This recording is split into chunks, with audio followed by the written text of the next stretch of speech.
Hello friends, welcome to the Urban Parenting Sutras channel. So in today's video, we will discuss about 3 mistakes which girls are doing in spouse selection and arranged marriages, love marriages, दोनों के case में ये mistakes हो रही हैं and ये mistakes reason बनती हैं for lot of marital conflicts later in the marriage. So आज के वीडियो में हम इन 3 mistakes को डिस्कस करने वाले हैं in a lot of detail and आपको क्या करना चाहिए regarding your spouse selection as a girl हम वो भी डिस्कस करने वाले हैं in a lot of detail. तो आज का वीडियो तो बहुत ही इम्पॉर्टेंट रहने वाला है, शायद इस चैनल का सबसे इम्पॉर्टेंट वीडियो है टिल टुडे। तो इस वीडियो को मैं आप सबसे रिक्वेस्ट करूँगा कि इस वीडियो को तो आप ज़रूर शेयर करें, ज़्यादा से ज़्यादा फॉरवर्ड करें on your WhatsApp groups, because बहुत गर्ल्स को रिक्वायरमेंट है इस मैसेजिंग की, इस वीडियो की। तो प्लीज़ मेरा सपोर्ट करें, इस वीडियो को लाइक करें, चैनल को सब्सक्राइब करें। तो चलिए शुरू करते हैं। So mistake number 1, marrying a boy from a very rich family. So as a girl you meet a boy, he is from a very rich family, but उसकी खुद की अर्निंग्स बहुत ज़्यादा नहीं है। सो या तो वो एक MNC जॉब में काम करता है एंड उसकी सैलरी बहुत ज़्यादा नहीं है, या फिर वो अपने फादर के अंडर ही कुछ काम करता है। But naturally as a girl आप उस लड़के की फैमिली वेल्थ से इम्प्रेस हो जाती हैं एंड आप सोचती हैं कि अगर आपकी शादी इस घर में हो गई तो it will be a very good thing for you, तो आपकी लाइफ इज़ सेट। बट आपको रियलाइज़ करना है उस घर में जाने के बाद आपकी बहुत ज़्यादा इज्जत नहीं होने वाली है, बिकॉज़ वो जो फैमिली वेल्थ है वो उस लड़के का नहीं है, जो वो हस्बैंड बन चुका है लड़का। So that family wealth does not belong to the husband, it belongs to the in laws. तो इस केस में क्या देखा जाता है generally, the in laws they call all the shots. तो in laws are calling the shots and जो ये हस्बैंड वाइफ हैं जिनकी अभी शादी हुई है, दे आर जस्ट फॉलोइंग कि ससुर जी ने ये कहा है, सासू माँ ने ये कहा है, तो अब ये जो हस्बैंड वाइफ हैं बस उनको फॉलो करते हैं, जो भी इन लॉज बोलते हैं, in laws are calling the shots. तो जो आपकी शादी हुई है, अभी आप वाइफ बन चुकी हैं, तो आपकी उतनी इज्जत नहीं होती है इन दिस हाउस होल्ड। ये चीज़ आपको रियलाइज़ करनी है। इस तरह का सिनेरियो बहुत केसेस में प्ले आउट हो रहा है एंड फिर आप सोचती हैं कि you are getting suffocated in this environment. आपको ऐसी फीलिंग आएगी कि आप बहुत सफोकेट हो रही हैं इन दिस एनवायरनमेंट, बिकॉज आप अपनी मर्ज़ी से कुछ भी नहीं कर पाती हैं। हो सकता है जो आपके हस्बैंड हैं उन्हें अपने फादर से हर चीज़ के लिए परमिशन लेनी पड़ती है, छोटी छोटी चीज़ के लिए परमिशन लेनी पड़ती है। अब होता क्या है, अब आप एज अ वाइफ आप अपने हस्बैंड को बोलती हैं कि डियर हस्बैंड बहुत हो गया, अब let's move out of this house. But जो हस्बैंड है वो मूव आउट नहीं करना चाहते हैं। हो सकता है उनके पास इतने रिसोर्सेज नहीं हैं to move out and move to another property, maybe even rental property, या फिर वो जो हस्बैंड है वो मूव आउट करना ही नहीं चाहते हैं। तो वो सोचते हैं कि अरे कोई बात नहीं, मुझे 1-2 बार डांट पड़ जाती है अपने पापा जी से, कौन सी बड़ी बात है, पापा जी पैसे तो दे देते हैं। तो अब जो वाइफ है वो चाहती है to move out of that home, जो हस्बैंड है वो नहीं चाहते हैं एंड इन दोनों के बीच में अब होते हैं मैरिटल कॉन्फ्लिक्ट्स, राइट। तो इस चीज़ को आप रियलाइज़ करें। अब एज अ सोल्यूशन मैं आपको ये बताना चाहूँगा, देखिए एज अ गर्ल आप उस लड़के की फैमिली वेल्थ से इतना ज़्यादा इम्प्रेस ना हो जाएं, इतना ज़्यादा इनामर्ड ना हो जाएं by the family wealth only. देखिए वैसे तो it's a good thing if you marry a boy who is from a rich family, वो बोलने और सुनने में अच्छा लगता है कि हाँ ये लड़का तो बहुत अमीर ख़ानदान से है, बट उस लड़के की खुद की अर्निंग कितनी है, that is what actually matters. तो इतना ज़्यादा फैमिली वेल्थ से इनामर्ड ना हो जाए एंड उसको आप सबसे बड़ा क्राइटेरिया ना बना लें फॉर स्पाउस सिलेक्शन। तो ये था mistake number 1। Mistake number 2, marrying a boy with a very high salary. तो ये तो बहुत ही कॉमन मिस्टेक है एंड एक तरह का माइंडसेट बन चुका है इन द सोसाइटी कि अगर एक लड़की है वो वर्किंग है, वो अर्न करती है एंड लेट से उसकी सैलरी है 50,000 रुपये per month, taking a hypothetical number. अब ये लड़की शादी करना चाहती है विद अ बॉय जिसकी सैलरी होनी चाहिए 3 लाख रुपये, 4 लाख रुपये, 5 लाख रुपये पर मंथ। तो ये जो लड़की है उसकी सैलरी थी 50,000, वो चाहती है शादी करना विद द बॉय जिसकी सैलरी उससे काफ़ी ज़्यादा होनी चाहिए। एंड अगर किसी लड़के की सैलरी 3 लाख से कम है, 1 लाख है, 2 लाख है, तो वो लड़के तो रिजेक्ट कर दिए जाते हैं by this girl. And I am sure आप आइडेंटिफाई करेंगे इस सिनेरियो के साथ। बहुत लड़कियों का ये माइंडसेट रहता है, एंड एज आई सेड एक नॉर्मल माइंडसेट बन चुका है इन द सोसाइटी कि लड़के की सैलरी तो बहुत ज़्यादा होनी चाहिए लड़की से। देखिए, आपको यहाँ पर रियलाइज़ करना है एज अ गर्ल, आपको ऐसा बिल्कुल भी नहीं करना है। बिकॉज वो जो लड़का है, लेट से उसकी सैलरी है 4 lakh rupees per month, 5 lakh rupees per month. अब उस लड़के को आपकी सैलरी की कोई कदर नहीं है, बिकॉज आपकी सैलरी है 50,000 रुपये पर महीना, तो 4 लाख के सामने 50,000 is a small number, right. हो सकता है आपके लिए 50,000 is a very good salary, because आप तो उसके लिए काफ़ी मेहनत करती हैं, आप कमाती हैं उस पैसे को, but it is not so important for that boy. And आपकी नौकरी पर, जो गर्ल की नौकरी है, उस पर हमेशा खतरा रहता है कि कभी भी लड़का बोल सकता है कि हाँ तुम जॉब छोड़कर घर पर बैठ जाओ, because this guy will be a high achiever. अब इतनी हाई सैलरी है, 4 lakh rupees, 5 lakh rupees per month, and इस लड़के की अगर एज है less than 30 years, he is a very high achiever, may be someone who has done IIT IIM, just taking an example. तो अब ये एक हाई अचीवर है, एंड वो अपने करियर में जल्दी जल्दी ग्रो करना चाहता है कि उसकी सैलरी जल्दी से 5 लाख, 6 लाख, 7 लाख रुपए पर मंथ हो जाए, उसको जल्दी जल्दी प्रमोशंस मिलते रहें। एंड उसके लिए he is ready to sacrifice the job of his wife.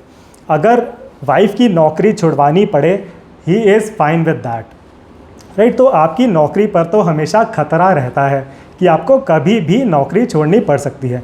And अब द बॉय वॉन्ट्स, जो अब हस्बैंड बन चुके हैं, ही वॉन्ट्स कि his wife shall leave her job. And आप नहीं चाहेंगी अपनी जॉब को छोड़ना, आप कहती है नहीं मैं अपनी जॉब नहीं छोड़ूंगी, मेरे 50,000 रुपये मुझे बहुत इंपॉर्टेंट है, I want to continue my job. अब इस टॉपिक पर इन दोनों के बीच में लड़ाई होती है बहुत ज़्यादा। बॉय वॉन्ट्स कि उनकी वाइफ छोड़ दे जॉब, लड़की कंटिन्यू करना चाहती हैं job. And definitely as I said, लड़के की सैलरी है 4 लाख रुपए पर मंथ, उसके सामने 50,000 is a very less number, right. तो अब बहुत मैरिटल कॉन्फ्लिक्ट्स होते हैं due to this reason as well, due to this mistake as well. So मेरी तरफ से रिकमेंडेशन ये रहेगा, एंड एज अ सोल्यूशन मैं आपको ये बताना चाहूँगा। देखिए, मैं ये समझता हूँ कि कोई भी लड़की ऐसे लड़के से शादी नहीं करना चाहती है जिसकी सैलरी उससे कम हो, कि लड़के की सैलरी कम है, लड़की की सैलरी ज़्यादा है। ऐसे तो आपको बहुत ही रेयर केसेस मिलेंगे, बट एटलीस्ट आप ऐसे लड़के से शादी करने की कोशिश मत करें जिसकी सैलरी आपसे बहुत ज़्यादा है, 8 टाइम्स, 9 टाइम्स, 10 टाइम्स। ऐसे लड़कों को आप सीख मत करें, बिकॉज वो लड़का फिर आपकी सैलरी की, आपकी नौकरी की कदर नहीं कर पाता है। On the other hand, let's say आपकी सैलरी थी 50,000 रुपये पर महीना, जो गर्ल की सैलरी थी that is 50,000 rupees per month. अगर आप शादी करती हैं विद अ बॉय जिसकी सैलरी है लेट से 80,000, 90,000 per month, 1 lakh rupees per month, अब वो लड़का आपकी सैलरी की रिस्पेक्ट करता है। वो लड़का ये नहीं बोलेगा कि हाँ तुम जॉब छोड़ दो, घर पे बैठ जाओ। उसको आपकी सैलरी की, नौकरी की पूरी कदर है। And may be in this case you will be having a much happier marriage. So please realise this. आगे बढ़ते हुए mistake number 3 is marrying a boy with lot of family liabilities. तो again, you as a girl, you meet a boy, he is in a very high paying MNC job, उसकी बहुत अच्छी salary है, 4 लाख 5 लाख रुपए per month, but he is from a normal family, उसकी family उतनी rich नहीं है, ही is from a very humble background, normal family. तो एज अ गर्ल नेचुरली आपको इतनी अच्छी सैलरी सुनकर काफ़ी अच्छा लगता है, एंड आप इम्प्रेस हो जाती हैं, and you plan to marry this boy. But आपको ऐसा नहीं करना है। एक चीज़ जो आप रियलाइज़ नहीं करती हैं वो ये है कि अब ये लड़का अपनी फैमिली पर, अपने पेरेंट्स पर, अपने सिबलिंग्स पर भी बहुत खर्चा करना चाहता है। वो चाहेगा कि उसके जितने भी फैमिली मेम्बर्स हैं सब इक्वल हो जाए। हो सकता है वो लड़का अपनी पूरी फैमिली की सब रिस्पॉन्सिबिलिटीज़ ले चुका है, कि उसे अपनी छोटी बहन की शादी करवानी है, अपने बड़े भाई को गाड़ी दिलवानी है, अपने पेरेंट्स को घर दिलवाना है। हो सकता है ऑलरेडी उसके ऊपर 1, 2, 3 EMIs चल रही हैं, एंड और ज़्यादा खर्चा करने का उसका प्लान है इन द फ्यूचर। तो may be his salary was 5 lakh rupees per month. तो आप सोच रही थी, आप इमेजिन कर रही थी कि आपकी शादी हो जाएगी इस लड़के से, उसके बाद वो लड़का पूरे 5 लाख रुपए लाकर आपके हाथों में रख देगा कि डियर वाइफ, आपको जो करना है आप कीजिए इस 5 लाख रुपए से। बट हो क्या रहा है, ऑन दी अदर हैंड 5 में से 2.5 लाख रुपए उस लड़के के ऑलरेडी किसी ना किसी EMI में जा रहे हैं, एंड वो खर्चे और वो बढ़ाना चाहता है कि अरे चलो अब मम्मी पापा को भी मैं गाड़ी दिलवाऊंगा, बहन को दहेज में गाड़ी भी दूंगा, तो हो सकता है ये 2.5 लाख से खर्चा 3.5 लाख हो जाए इन द फ्यूचर, एंड आपके लिए शायद कुछ ना बचे, राइट। तो ऐसा भी सिनेरियो बहुत केसेस में प्ले आउट हो रहा है। एंड अब यहाँ पर डेफिनेटली आपने तो कुछ और एक्सपेक्टेशन करी थी, एंड फिर उस हिसाब से चीज़ें नहीं होती हैं। बहुत इन दोनों हस्बैंड वाइफ के बीच में मनी रिलेटेड कॉन्फ्लिक्ट्स होते हैं, मनी रिलेटेड मैरिटल कॉन्फ्लिक्ट्स होते हैं, एंड अगेन उस वजह से you are living in an unhappy marriage. तो ये चीज़ें आपको पहले ही आइडेंटिफाई करनी है during the time of spouse selection. So as a solution मैं आपको ये सजेस्ट करना चाहूँगा, देखिए आप जिस भी लड़के से मिल रही हैं for marriage, for discussing about marrying that boy, आप पहले ही क्लियरली ये क्वेश्चन पूछ लें कि हाँ जी होने वाले हस्बैंड जी, या हाँ जी राहुल, और what ever is the name of that boy, तो हाँ राहुल, तुम्हारे ऊपर फैमिली की लाइबिलिटीज़ तो नहीं है बहुत ज़्यादा, फैमिली की रिस्पॉन्सिबिलिटीज़ तो नहीं है। तो बहुत लड़कियां एज्यूम कर लेती हैं कि जो भी 5 लाख रुपए की सैलरी है उसमें से उस लड़के की कोई लायबिलिटी नहीं होगी, पूरी की पूरी सैलरी उन दोनों के पास ही आने वाली है, हस्बैंड वाइफ के पास ही आने वाली है। तो ऐसा आप एजम्पशन मत करें, क्लियरली पूछ लें उस लड़के से कि कोई लायबिलिटीज़ तो नहीं है। एंड अगर आप ऐसे लड़के से मिलती हैं जो आपको बताता है कि हाँ मेरी सैलरी तो बहुत अच्छी है, लेकिन मैं अपने पेरेंट्स के लिए बहुत कुछ करना चाहता हूँ, मेरे पेरेंट्स ने मेरे ऊपर बहुत एहसान किए हैं, मैं उन एहसानों का बदला चुकाना चाहता हूँ, तो ये आपके लिए एज अ गर्ल बहुत बड़ा रेड फ्लैग है। ये लड़का शादी के बाद बस अपने पेरेंट्स को खुश रखने वाला है, आपकी खुशी की उसे कोई परवाह नहीं है, राइट। तो इस मिस्टेक को भी आप ज़रूर अवॉइड करें। तो यहाँ तक हमने डिस्कशन किया in a lot of detail about 3 common mistakes which lot of girls are doing at the time of spouse selection. अब आगे मैं आपको ये बताना चाहूँगा कि आपको क्या करना चाहिए as a girl, how to go about spouse selection. So कुछ 3 या 4 मैं आपको रिकमेंडेशंस बताना चाहूँगा, ज़रूर इनको एंड तक आप सुने, make your notes, very very important. So recommendation number 1 regarding salary. तो जैसा कि हमने डिस्कस किया, as a girl do not seek such boys जिनकी सैलरी आपसे बहुत ज़्यादा है, 8 गुना, 9 गुना, 10 गुना। ऐसे लड़कों को आप सीख मत करें, that boy will not be able to respect your salary, and आपकी नौकरी के ऊपर हमेशा फिर खतरा मंडराता रहता है कि आपको कभी भी अपनी नौकरी छोड़नी पड़ सकती है। So rather than that, let's say hypothetical scenario, आपकी सैलरी एज अ गर्ल है 50,000 रुपीज़ पर मंथ, आप एक ऐसे लड़के से शादी कर सकते हैं जिसकी सैलरी है 70,000, 80,000 रुपीज़ पर मंथ और 1 लाख रुपीज़ पर मंथ।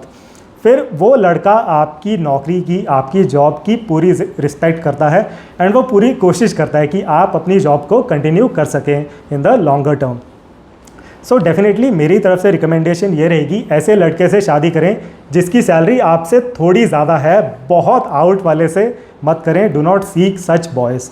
आपके लिए एक बेटर सिनेरियो है अगर आपके हस्बैंड की सैलरी आपसे थोड़ी ज़्यादा है, एंड आई रियलाइज़ कि आप अपने से कम सैलरी वाले लड़के से शादी तो नहीं कर पाएंगी, I totally understand that point, right. But 50,000 आपकी सैलरी, 70-80 हज़ार, 1 लाख रुपए हस्बैंड की salary, very good combination, happy marriage.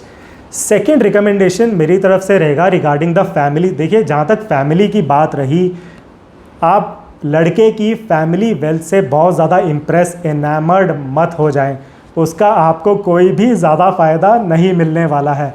And on the other hand, अगर एक लड़का है जिसके ऊपर बहुत ज़्यादा लायबिलिटीज़ हैं, बहुत ज़्यादा रिस्पॉन्सिबिलिटीज़ हैं अपनी फैमिली की, so that is a big red flag, because वो लड़का फिर बस अपनी फैमिली को खुश करना चाहता है, आपकी खुशी की कोई गारंटी नहीं है। तो इधर recommendation number 2 regarding family of the boy. Recommendation number 3 would be, आपको शादी के बाद अपने इन लॉज के साथ नहीं रहना है। शादी के बाद आप दोनों हस्बैंड वाइफ जो इन लॉज हैं उनके पास रह सकते हैं, उनके साथ सेम घर में आपको नहीं रहना है। तो आप पहले ही क्लियरली डिस्कशन कर ले विद द बॉय जिनके साथ आप डिस्कशन कर रही हैं फॉर मैरिज, कि शादी के बाद आप साथ में रहने वाले हैं इन लॉज के या फिर अलग रहने वाले हैं। बिकॉज बहुत बॉयज़ ऐसा करते हैं, वो चाहते हैं कि शादी के बाद वो अपने पेरेंट्स की सेवा करेंगे, बट वो खुद नहीं करना चाहते हैं सेवा। वो अपनी बीवी से करवाना चाहते हैं कि डियर वाइफ तुम मेरे पेरेंट्स की सेवा करोगी, इन्होंने मेरे ऊपर बहुत ज़्यादा खर्चे किए हैं जब मैं छोटा था, बहुत एहसान है मेरे ऊपर, अब तुम चुकाओगी मेरे एहसानों का बदला। तो बहुत बॉयज़ इस तरह का माइंडसेट रखते हैं। जब आपकी डिस्कशन हो रही है किसी लड़के से बिफोर मैरिज, एंड अगर वो ये बोले कि मेरे मम्मी पापा के मेरे ऊपर बहुत एहसान है, मैं उन एहसानों का बदला चुकाना चाहता हूँ, मैं तो उनकी पूरी सेवा करूँगा, तो it is a very very big red flag. वो आपसे ही सेवा करवाना चाहता है। So you can skip this रिश्ता। Number 4 recommendation from me would be, and ये माइंडसेट लेवल पे मैं आपको ये बताना चाहूँगा, देखिए एज अ गर्ल आपको ये माइंडसेट रखना है कि आपको अपनी जॉब हमेशा कंटिन्यू रखनी है। आपके हस्बैंड की, होने वाले हस्बैंड की, जिनसे अभी आप डिस्कशन कर रही हैं एंड बाद में let's say he becomes the husband, आपके हस्बैंड की कितनी भी अर्निंग हो, कितनी भी सैलरी हो, आपको अपनी जॉब हमेशा कंटिन्यू रखनी है। तो आपको इस तरह का माइंडसेट रखना है। एंड यहाँ पर आपकी सैलरी कितनी है, इट डज़ नॉट मैटर। आपकी 20,000 सैलरी है, उससे कम तो सैलरी नहीं होती आजकल, आपकी 20,000 सैलरी है, still you have to continue that job. Because आपको रियलाइज़ करना है, अगर आप अर्न करती हैं, आपकी लाइफ की 90% इश्यूज़ को आप वहीं पर ख़त्म कर देती हैं। आपकी लाइफ में जो भी सास बहू इश्यूज़ होने वाले थे, जो भी मनी रिलेटेड इश्यूज़ होने वाले थे, वो तो पूरी तरह से ख़त्म हो जाते हैं if you are earning. Because अगर आप अर्न करती हैं तो आप मनी इश्यूज़ को ऑल टुगेदर अवॉइड कर पाती हैं, आपको अपने हस्बैंड से पैसे नहीं मांगने पड़ते हैं। एंड अगर आप अर्निंग है, आप वर्क करती हैं, आप पूरे दिन बिज़ी रहती हैं, आप शायद 9 to 5, 9 to 6 घर से बाहर रहती हैं, तो सास बहू इश्यूज़ को भी आप ऑल टुगेदर अवॉइड कर पाती हैं। You will not face lot of saas bahu issues if you are earning as a wife. So ये था रिकमेंडेशन नंबर 4। एंड जब भी आप किसी लड़के से बात कर रहे हैं who is a prospective husband for you, तो आप ये रियलाइज़ करें, ये ज़रूर आप देखें कि अगर इस घर में जाकर आपकी नौकरी के ऊपर खतरा मंडराने वाला है कि आपको तो शायद यहाँ पर जाकर नौकरी छोड़नी पड़ेगी, तो it is a big red flag. आप उस रिश्ते को स्किप कर सकते हैं।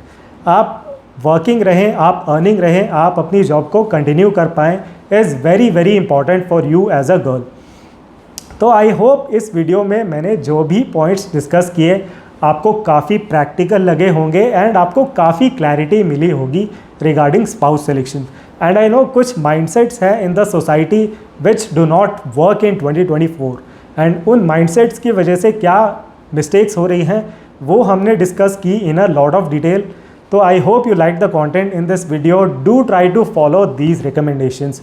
देखिए, जो भी बाद में मैरिटल कॉन्फ्लिक्ट्स होते हैं उनको इस तरह आइडेंटिफाई किया जा सकता है during spouse selection itself. And अगर आप एक अच्छा स्पाउस सेलेक्ट कर लेते हैं फॉर योर सेल्फ, देन आगे तो स्काई इज़ द लिमिट। आप अपनी लाइफ में बहुत कुछ अचीव कर पाएंगे if you have selected the right boy for your self. तो इन मिस्टेक्स को अवॉइड करें।